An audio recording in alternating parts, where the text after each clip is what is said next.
xAI All Hands. We've got a very exciting presentation for you. We're going to start off by recapping the incredible progress that the xAI team has made in just 2.5 years. It's really remarkable in pursuit of our goal of understanding the universe. So just going over our accomplishments since inception, it's important to bear in mind that xAI is only 2.5 years old, basically a toddler. And we've nonetheless achieved an incredible amount in a very short period of time. So our competitors are 5, 10, some cases 20 years old. They have much larger teams. They started off with far more resources, and yet nonetheless, we have achieved #1 in many arenas in just a few years. So we've achieved #1 in voice, in image and video generation.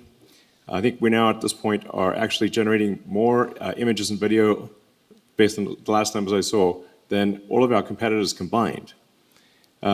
We are winning in terms of forecasting, which is one of the key metrics of intelligence. The Grok 420 forecasting model beat all the other AIs in forecasting. And we've topped many leaderboards. We've got now a great app with Imagine, with the core Grok.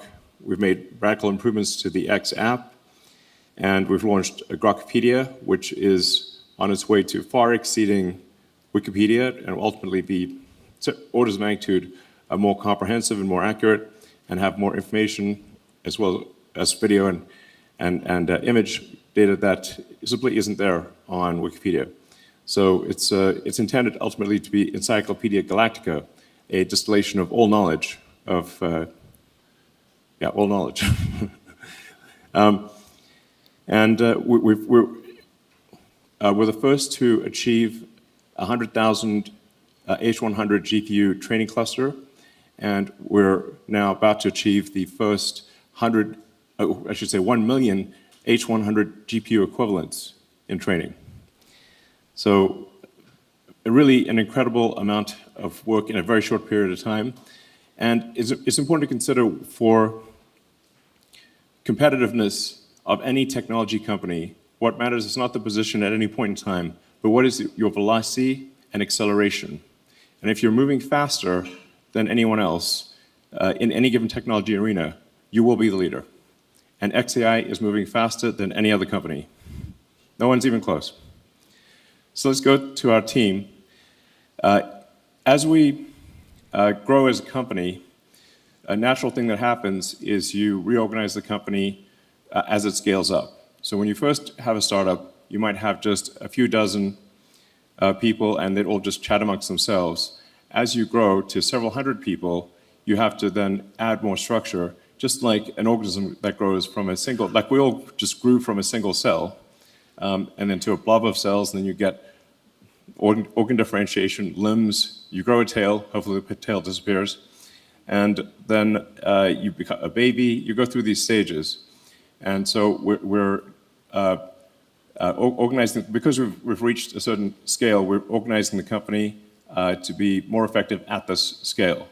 Now, naturally, when this happens, there's some people who are better suited for the early stages of a company and less suited for the later stages. And so, for the people that have departed, I'd just like to say thank you for your contribution.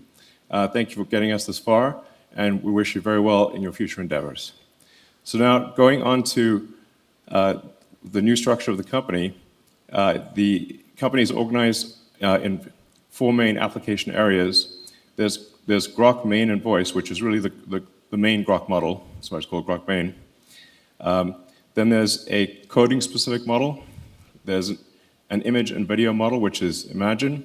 And then macro hard, which is intended to do full digital emulation of entire companies.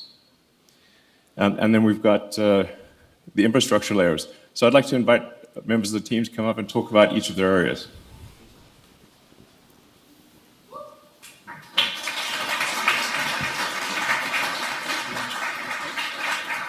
Hey, thanks, Elon. So Grok main and voice are going to be merged into one team. And on voice, one anecdote is September 2024, OpenAI had this product. You could talk to advanced voice mode, and we had nothing, no model, of course, no product. We started much after that, and in a span of few months, 6 months, we developed the model in-house from scratch without a bunch of people who knew audio, and had a product that was surpassing OpenAI in 6 months. Fast forward 6 more months, and now we have Grok in more than 2 million Teslas. We have a Grok voice agent API. You can do all kinds of amazing things with it. In a span of 1 year, we went from nothing to being leaders. That kind of stuff is only possible in a place like xAI, where you have small teams, committed, mission-focused, lots of compute, and we really, really want to keep pushing.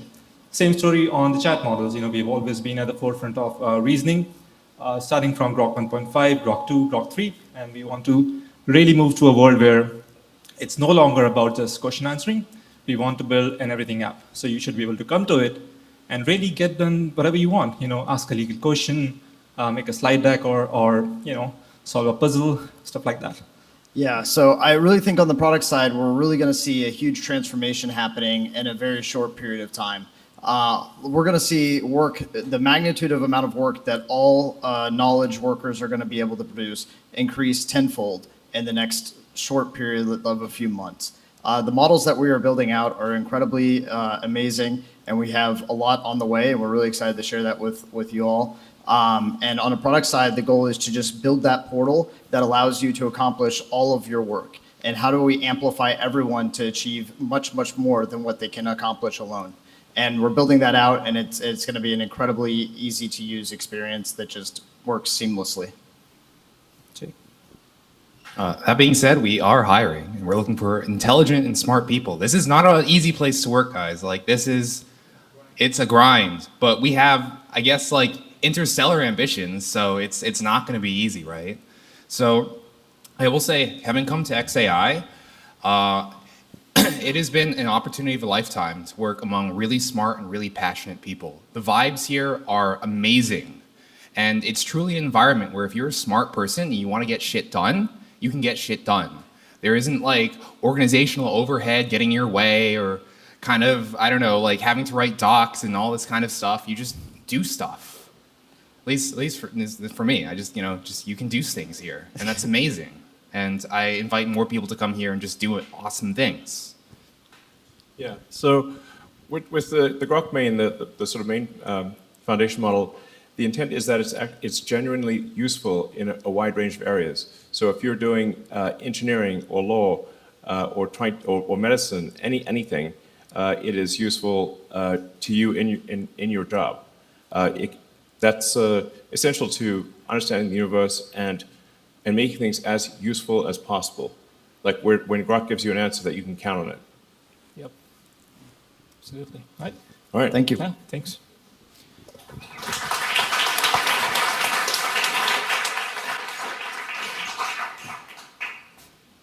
Hey everybody, I'm Makro. So the world changed a lot recently in terms of coding.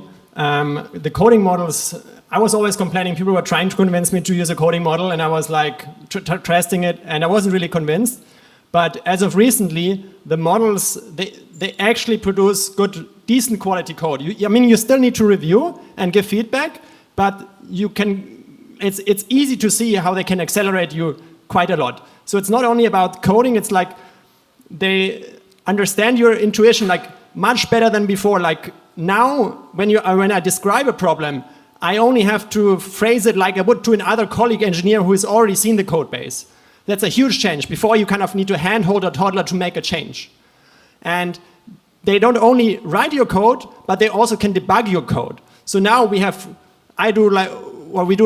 hours of Grok code running continuously to make sure that a more complex change to the training system actually works in production.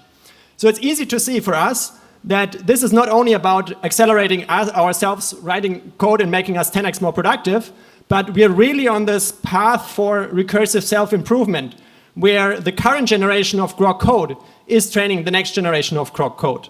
And we see that this path, we are on an exponential takeoff here. This path will continue. So we are doubling down on coding and making coding one of the highest priority efforts in the company. So if you're out there and you're excited about coding and you're either very good at training modeling or you're a really good low-level software engineer interested in systems design, this is the place to work. Like, we have 1 million H100 equivalents to train the best coding model in the world right now. So please join us. Yeah, I'm Gordon. I work pair with Macro on coding. So it become more and more obvious to us, like, over time, like we are on a path to singularity, at least on coding. So we decided, like, have our best engineer in the company, Macro, to lead the coding, and we'll build the best coding model for everyone to empower everyone to build. And for me, like, the main limiting factor is probably compute and energy, whether you can run the best model to support everyone, to empower everyone. And with SpaceX, now we are one team, and we will win on the compute, and we will win with space compute. And also, like, for every engineer, right? So if you're like writing kernel, if you're writing compiler, just think about it, like, whether it's still worth it. Maybe you should join us, for coding effort, to automate yourself a little bit, like to speed yourself up. Yeah, I think it's like really amazing year. Basically, what a year to be alive. And I can already feel the AGI at least for coding. Yeah. Yeah, I think actually things will move maybe even by the end of this year to where you don't even bother doing coding. The AI just creates the binary directly. And the AI can create a much more efficient binary than can be done by any compiler. So just say, create optimized binary for this particular outcome, and you actually bypass even traditional coding. There's no, that's an intermediate step that actually will not be needed, probably by, I'd say, the end of this year. We do expect Grok code to be state-of-the-art in 2 to 3 months, so it's happening very quickly. Yeah.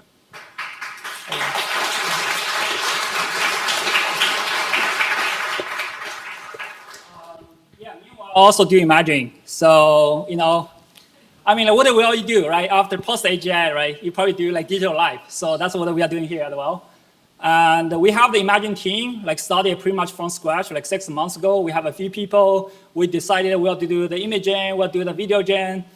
Like, yeah, look at what we achieved today. Like, like 2 weeks ago, we released like Imagine V1. We actually topped the leaderboard across like many of them. And people really love our product, love our model. And we have many more releases actually this month and next month. So yeah, to me, there's like a very high chance, like we actually may build a metaverse before Meta. Yeah, I will also pass to try to talk about like, the metrics we have, the product, yeah. Yeah, like Gorong said, it's only been 6 months since we started working on Imagine. We had no code internally for diffusion at all 6 months ago. And basically now we have launched Imagine on every product surface that we have, including seamlessly integrating into X. So you can open the X app right now, you can long press on any image, you can edit the image, you can make a video out of the image. We also ran a contest recently where we had some really funny submissions that I'm sure many of you have seen. So Imagine is growing extremely, extremely fast. And it's because of the speed at which we iterate, basically. We do multiple product updates every day, we do model updates every other week. And effectively what this has led to is now users are generating close to 50 million videos every day using Imagine. And just to reiterate what Elon said earlier, that to the best of our knowledge, that is more than every other provider combined, which again is an astonishing place to be compared to where we were 6 months ago. We are also generating 6 billion images in the last 30 days. Google recently posted that 1 billion images were generated using Nano Banana in 30 days. So we're 6 times that, right? And really the goal is, it's not like we don't just want to win, we want to win like over a long period of time and have sustained greatness. And so the goal with Imagine is to take anything that you can imagine and turn it into reality. And so that's what we're gonna that we're gonna speed run that basically is the goal. Yeah. Hey, I'm Hao Tian.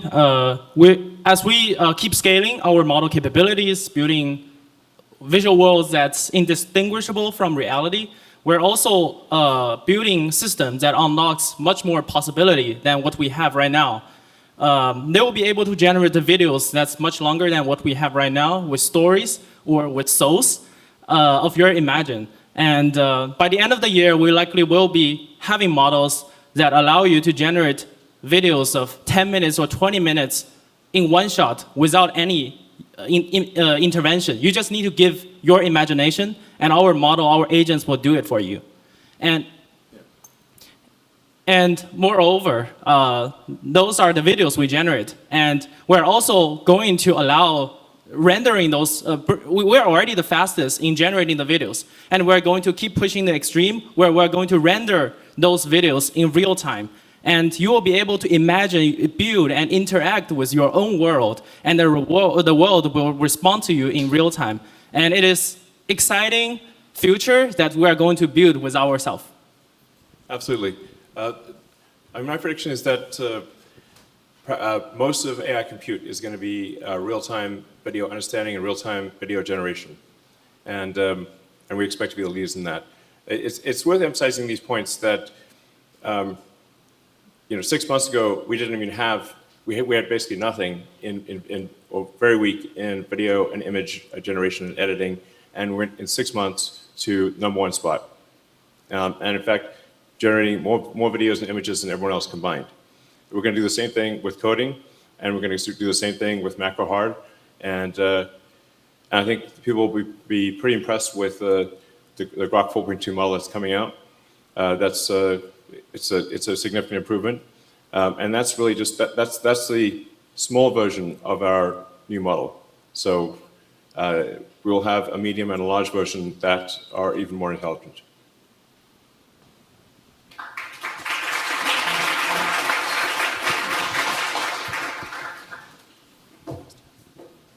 All right.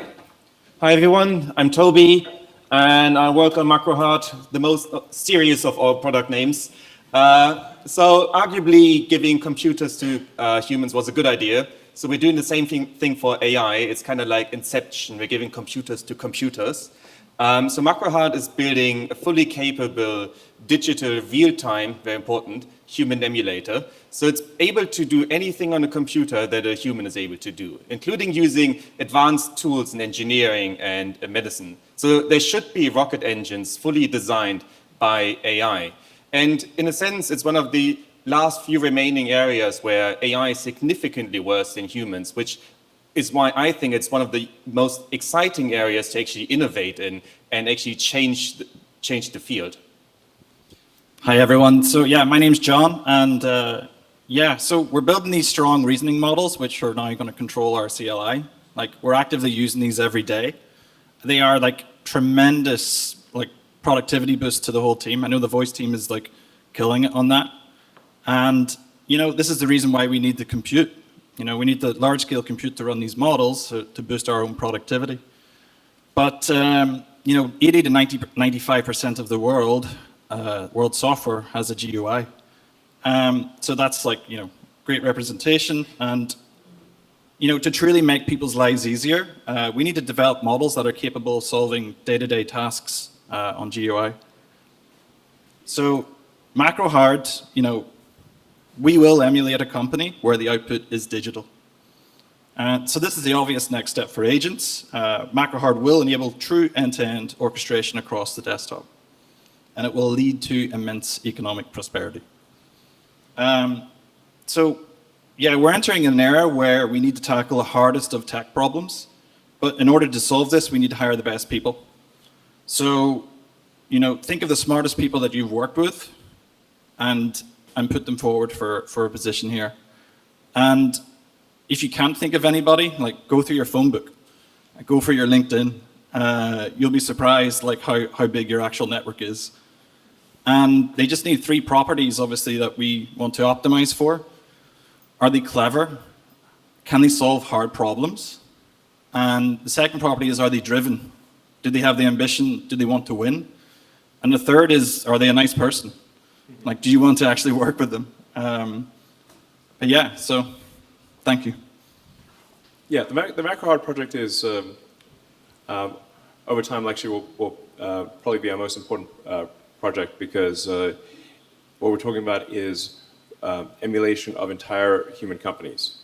So when you look at the most valuable companies in the world, they are their output is digital. So they don't actually make hardware. So it should be possible to completely emulate any company where the output is digital. And this will usher in an age of prosperity, the likes of which we can barely imagine at this point. You need imagine to imagine it. So this is a big deal, and this is why the words macro hard are painted on the roof of the training cluster, because that's what it's going to build. So It's also pretty funny. yeah, meant to be a joke.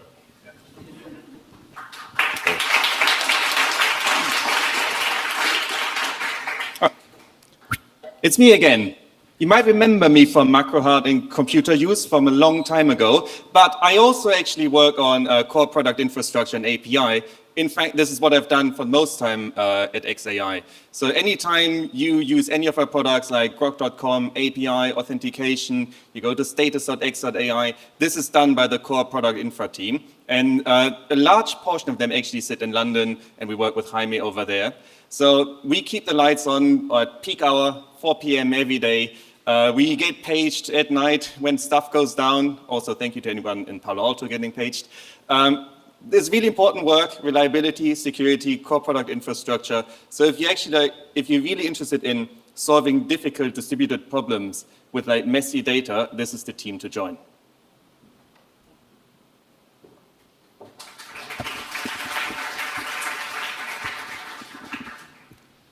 Hey everyone, my name is Diego. So I think one of the main bottlenecks in this next year for these models is going to be very high quality evals and training data. And one of the ways we solve that is by taking the world's foremost experts in these respective domains, bringing them here and having them evaluate the model. We do this for domains like medicine, finance, law, we have voice actors, we have video editors who contribute daily to making Grok better. We're going to be continuing to work on very high quality evals over the next few months. We have some exciting stuff in the frontier of useful tasks in finance and law. We're trying to build evals that are useful in training data that represents useful work and not necessarily proxies of intelligence, which I think a lot of the open source evals do today. I'd like to say we're shifting from using these sort of common internet evals, which I think are actually not a real indicator of usefulness, to having expert tutors in each domain. So every domain of engineering, medicine, law, whatever the case may be. And the actual eval is, does the expert in that arena, or does our group of experts in that arena, human experts, agree that Grok is extremely useful and that the results are correct? That's actually the only eval that really matters. Yeah, exactly. You'll see this in Grok 420, but we made some improvements because of that type of data in truth seeking and kind of minimizing political bias. The responses are much more cogent. That's exciting. And we are also working on Grokopedia. So the goal of Grokopedia is to create a distillation of all human knowledge. I kind of like to think of this as like a modern day version of the Library of Alexandria. And in the quest to build Encyclopedia Galactica, which it will one day be called, we've gone from essentially having nothing to around 6 million articles. For context, Wikipedia is around 7 million English articles. We're improving on hallucination. Our goal is essentially for Grok 5 to not have to search out of the data center.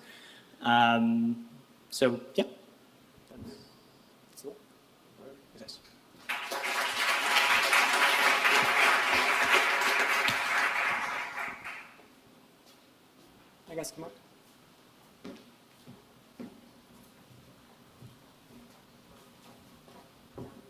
So in the ML infra team, we are building the training, inference, and tooling team, tooling software for the company.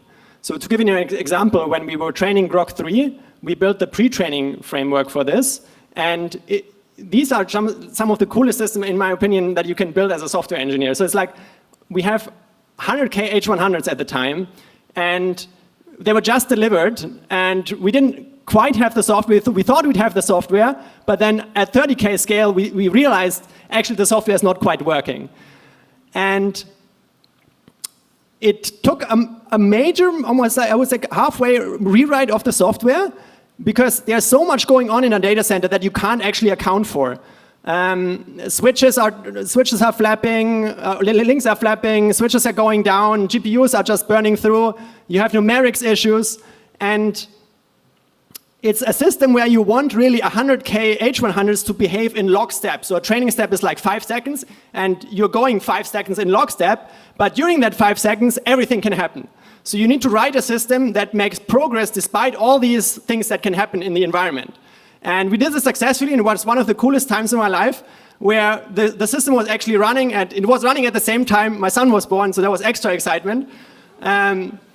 But these problems, like, you don't find anywhere else. Like, nobody has this kind of compute, and also nobody has this kind of talent density. So at the time, to give you a perspective, we were like, an overall team in pre-training, we were probably like 15 people. Out of that, maybe like 7 people were working on the actual training system. And we still maintain that talent density in the team. So if you're interested in working on these problems and you don't want to be just like part of a bigger organization where you're one of like 1,000 people working on this, then this is the place. Like, we are still a very small team.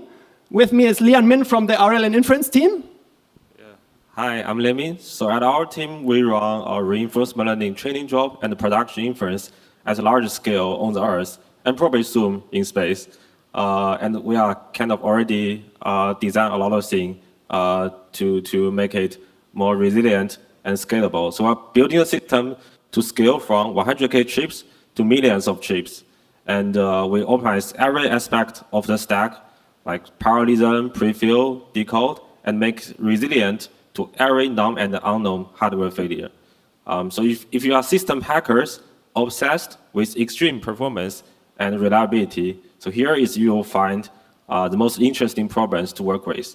And I think actually, like, very similar to all kind of things, like it's very important for you to first see the problem, and then you will develop the solutions that no one else can develop before. Yeah. Okay, I'll hand over to the tooling team. Hello, I'm Ashdeep from the tooling team.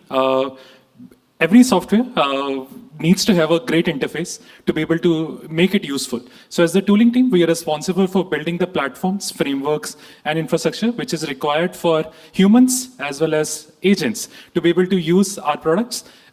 We started by building out the human data platform. This is a place where we collect all of our human data, and eventually expanded on to build our internal engineering platform, through which we basically run deployments, run evaluations, or like look at like what training results exist. So if you really care about building a good interface or providing a really useful framework for researchers, for agents, as well as our tutors, then you should definitely join our team.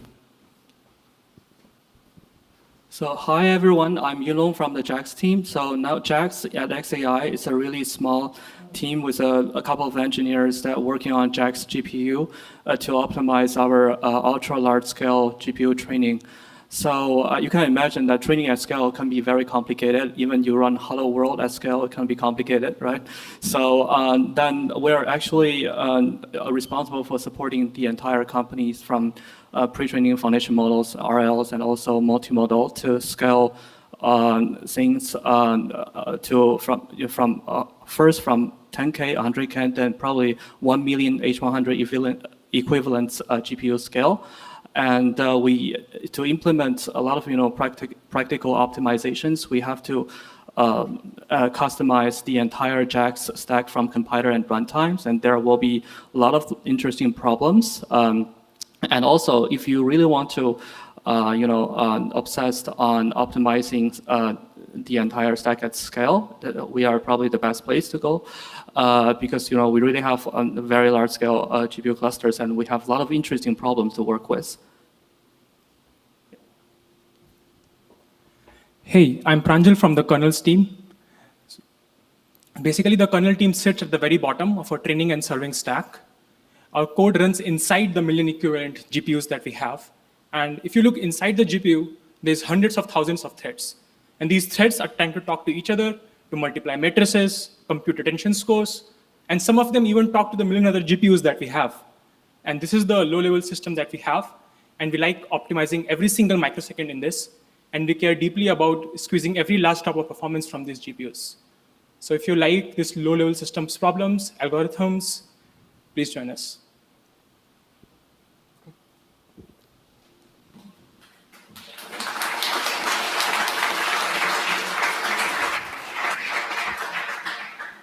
Let's see, now we'll try to bring in Heiner and Spencer, who are actually at our supercompute cluster in Memphis. Hey, Heiner.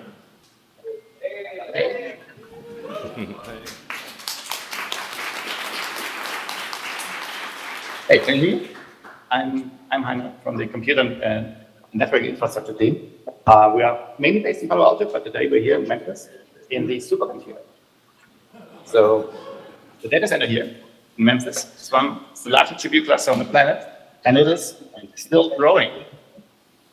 Our job is to keep all this compute up and running, train the next version of Grok, and to serve AI outputs to our users.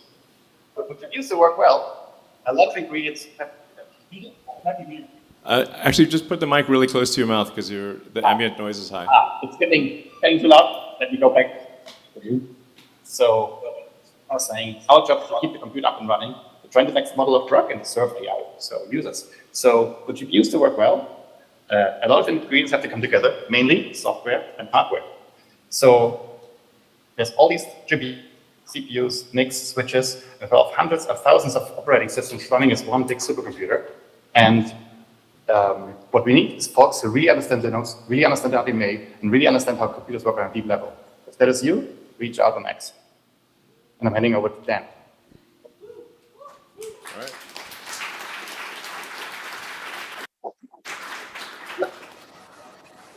So we have 300,000 GB300 platform CPUs here today. We're still growing, still building. 847 miles of fiber per data hall, 12 data halls. If you want to be part of the world's largest supercomputer, come join us. All right.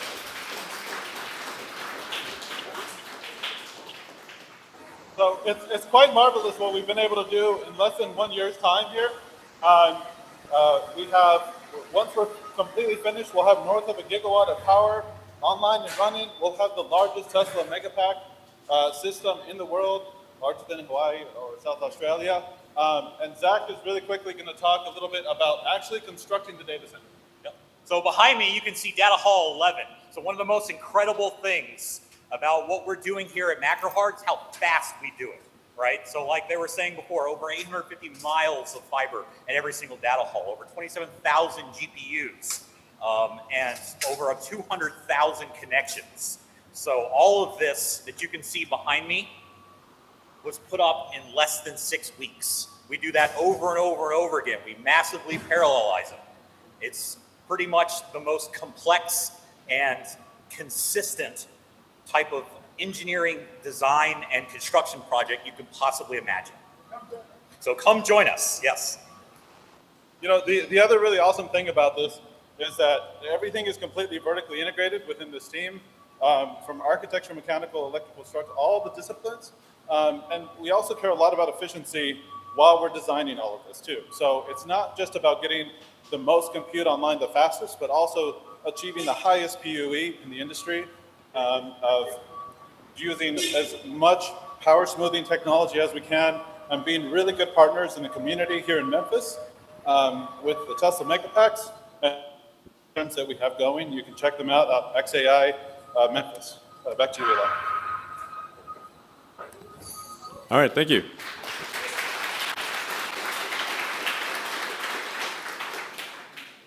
All right, so that was live from the front lines in Memphis. So fundamental to any AI company success is the compute advantage. And what we've demonstrated over and over again is that xAI can actually deploy more AI compute faster than anyone else. Actually, as Jensen Huang, CEO of NVIDIA, has said many times in interviews, there is no one faster at getting AI compute online than xAI. So congratulations, guys.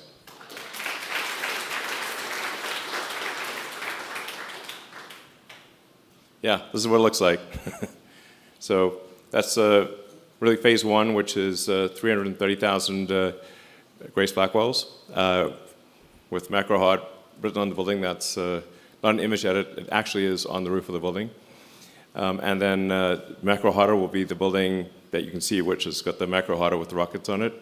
And that'll be another 220,000 GB300s. So all of this will be training the models that you experience. So it's absolutely fundamental, obviously, to have large-scale training compute in order to get the best models. Yeah, I'm sort of reminded of the Jose meme where you see one guy digging and there's like 7 people watching. And one of the big differences between xAI and other companies is we are actually Jose.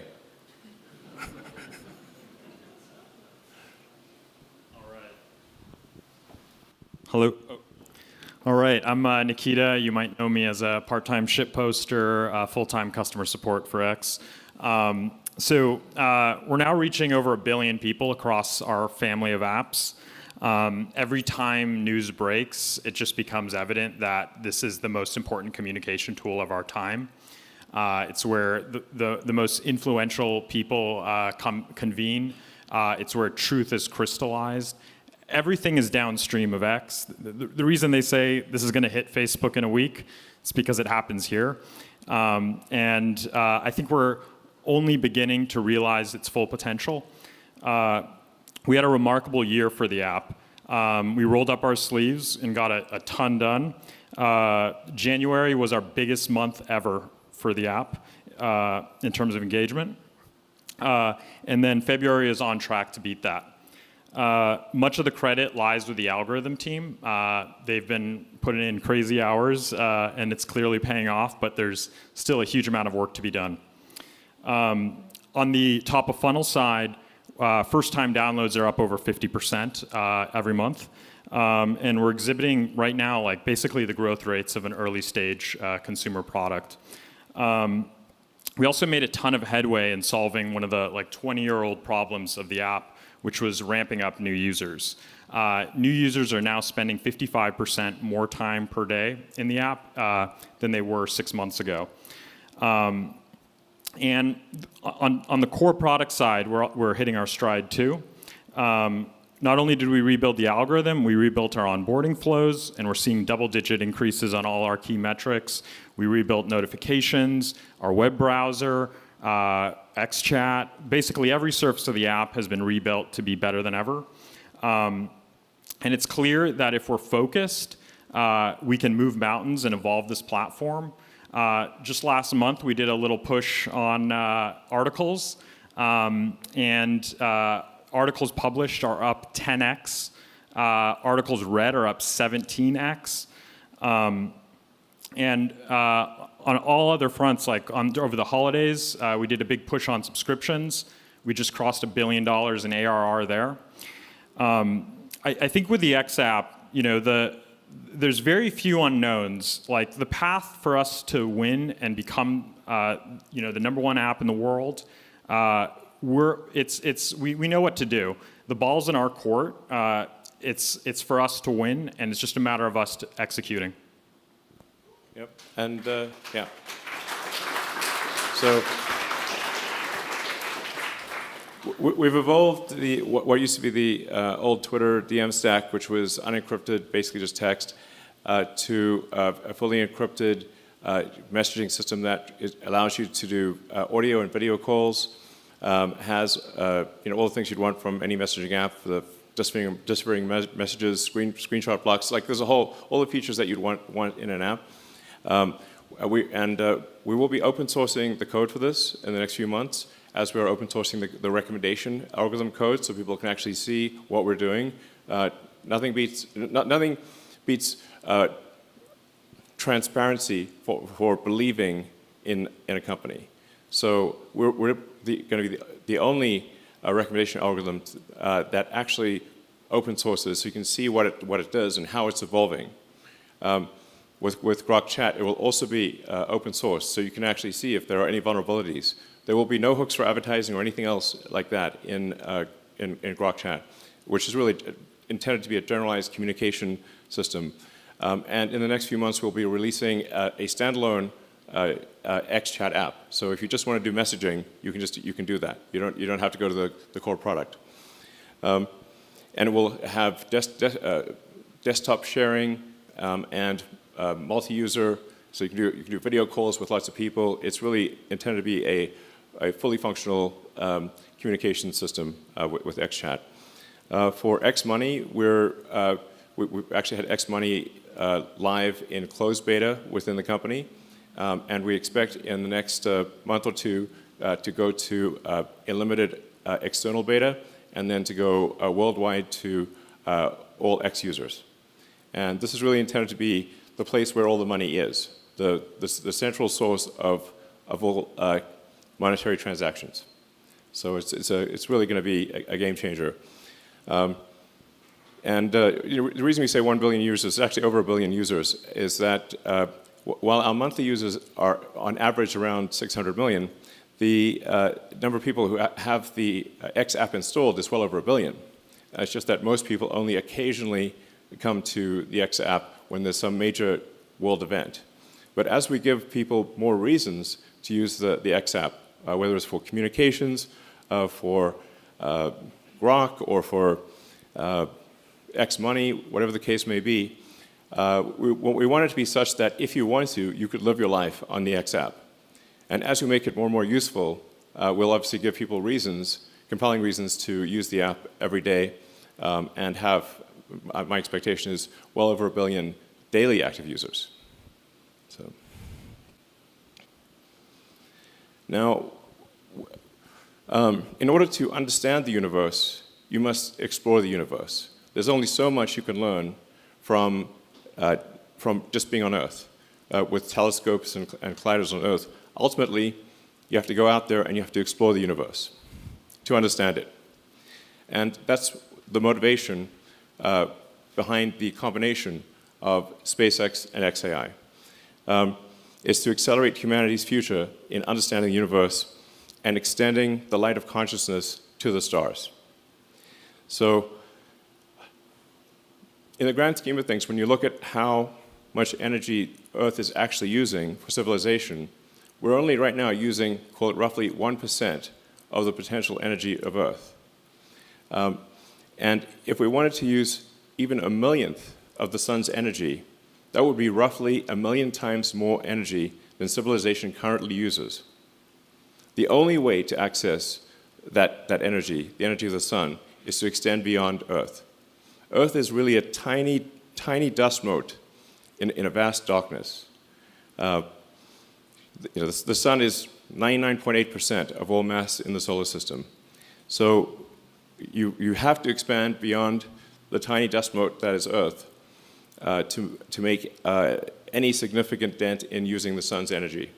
Like I said, you'd have to expand roughly 1,000,000 times just to get to 1/1,000,000th of our sun's energy, and then going beyond that, exploring, extending to the galaxy, and maybe someday even to other galaxies.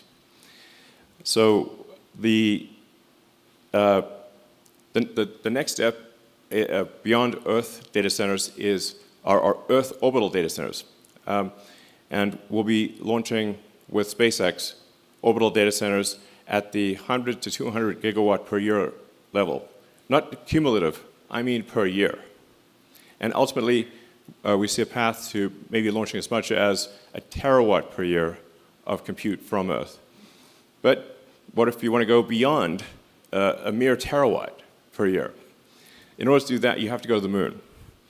So by having factories on the moon, building AI satellites, and having a mass driver, which is the kind of thing you really only learn about or read about in science fiction, but we're going to make it real. We're actually going to have a mass driver on the moon. And if you do that, you can go several orders of magnitude greater. You can go to 1,000 gigawatts or more per year, and ultimately get to maybe 1,000,000th and then 1,000th and maybe even a few % of the sun's energy. It's difficult to imagine what an intelligence of that scale would think about. But it's going to be incredibly exciting to see it happen. I really want to see the mass driver on the moon that is shooting AI satellites into deep space. It's going like shoom, shoom, just one after the other.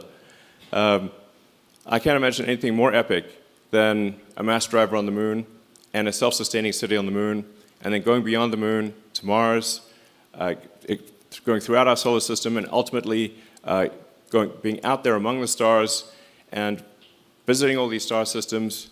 Maybe we'll meet aliens. Maybe we'll see some civilizations that lasted for millions of years, and we'll find the remnants of ancient alien civilizations. But the only way we're going to do that is if we go out there and we explore. And this is the path to making it happen. Thank you.